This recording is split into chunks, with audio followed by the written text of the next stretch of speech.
Oyaore nyakora Mugajwang kendo machiegni e nonro mar Oboke kawuono chieng' tich adek tarik 15 dwe no mar 9 e higa mar 2021. Nyinga Chris Owino, an kod oboke adek: Daily Nation, The Standard kod The Star. Kawuono wadhi moke kod oboke mar Daily Nation. Oboke mokwongo en kod oboke mar Daily Nation. Thor mar wach nyimo oboke mar Daily Nation en ni Magoha, why CBC is here to stay. Magoha, why CBC is here to stay. Jatend migao mar weche mag somo ngire George Magoha ne osingo ni piny owacho ok bi loko pache ewi lai manyien mar somo mano CBC.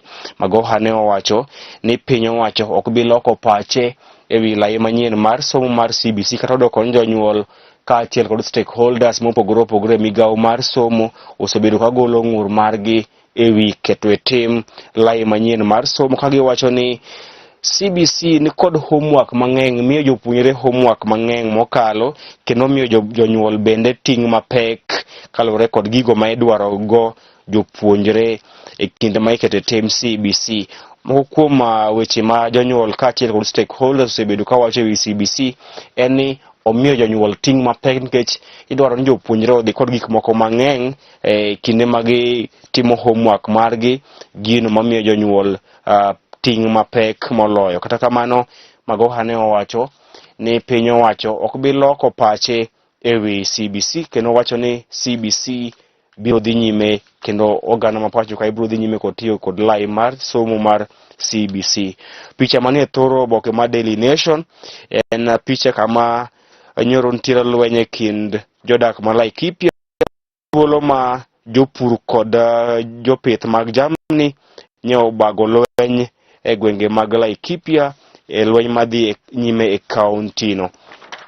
Oboke mar adek en ni jamin wach ma pacho kae ne odhi nyim doho mar dwaro ni piny owacho lok pache ewi weyo thuolo jaohala Joseph Irungu mong'ere ka Jowi kuom omenda mar bond, kalure kod mano ma giwacho ni chikene ok beyo. DPP dwaro ni doho olok pache to ogolok chung' mare ewi weyo Jowi kata Joseph Irungu kod omenda mar bond. Inyalo paro Joseph Irungu kata Jowi ne odonjne kod nek mar nyadendi Monica Kimani.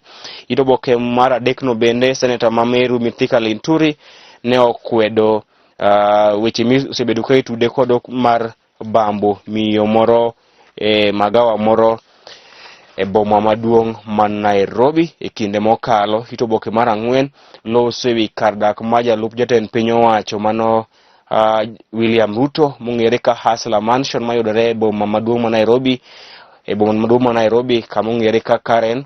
Kama iwacho ni sani olokore campaign center kech jalup ker William Ruto osebedo ka timo romo odiochieng' kod odiochieng' kod grube mopogore opogore dwaro mare madhi bedo ker mar abich ma pacho kae. Sani koro kar jot mar ker mayudore e boma maduong' ma Nairobi ma Karen en siwandha mar siasa, nikech odiochieng' kod odiochieng' Ruto romo kod grube mopogore opogore mag oganda e pacho kae ewi chenro mare madhi laro kom ker e yiero maduong' mabiro. Oboke mar abich, jatend duond od bura mar Wiper Stephen Kalonzo Musyoka sani koro kwayo nyadendi Anne Waiguru mano gavana ma Kirinyaga mondo riwre kod riwruok mar One Kenya Alliance.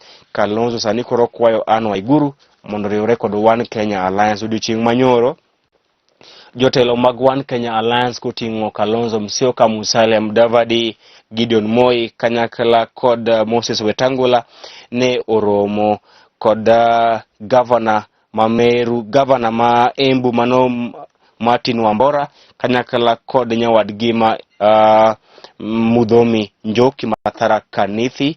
Bang'e to Kalonzo ne odhi romo kod Anne Waiguru e kaunti ma Kirinyaga. Odiochieng' manyoro jotelo mag NASA Musalia Mudavadi, Kalonzo Musyoka, Moses Wetangula kod Gideon Moi ne oromo kod gavana ma Tharaka Nithi Mudhomi Njuki kanyakla kod gavana ma Embu Martin Wambora. Bang'e to ne Kalonzo oromo kod Waiguru kama ne gitemo kwayo jotelo governors adek gi mondo riwre kod riwruok mar One Kenya Alliance. Oboke mar ang'wen, oboke mar auchiel, atimo mos oboke mar auchiel. En kinde matek e kinde maduol mochung' ne ng'iyo nengo mar mafuta mar taya kod fuel e pacho kae ne olando medruok e nengo mag mafuta mag fuel kasani lita achiel mar petrol idhi uso e omenda maromo shillings 7. Ne omedre kod shillings 7 e kinde ma mafuta mar diesel to ne omedore kod shillings 7 kod otongolo 94. Mafuta mar taya ne omedore kod omenda maromo shillings 12 magi nengo mane ogol kod duol mochung' ne ng'iyo nengo mafuta mar diesel, petrol kod mafuta mar taya mano IPRA. Oboke mar 7, Magoha owacho ni piny owacho kidhi loko chung' mare e wi lai manyien mar somo mar CBC. Oboke mar 8, midhusi mar COVID-19 sani koro olokore kod apisas mag thieth kamodo chieng' wuok tich apisas 3 mag thieth ne ong'ielo rengo e kinde ma apisas 3 mamoko mag thieth bende ne oyud kod midhusi mar COVID-19. Sani koro COVID-19 olokore kod apisas mag thieth kamodo chieng' wuok tich apisas 3 mag thieth e pacho kae ne ong'ielo rengo kaluwore kod tuo mar COVID-19. Oboke mar 10 nyaka oboke mar 11 loso e wi lweny masani koro ochuo chieng' e kaunti ma Laikipia, kama wacho ni lweny manie kaunti ma Laikipia ichwalo kod weche en laro lope ma e gwengego kaachiel kod weche mag siasa, weche mag laro lope kaachiel kod weche mag siasa imiwacho ni siayo lweny e kaunti ma Laikipia, kendo en geno marwa ni kwe biro dok e kaunti ma Laikipia. Nelson Havi owacho ni osetiyo maber nyaka ne yiere ka ker mar duol mar okinde pacho kae Law Society of Kenya.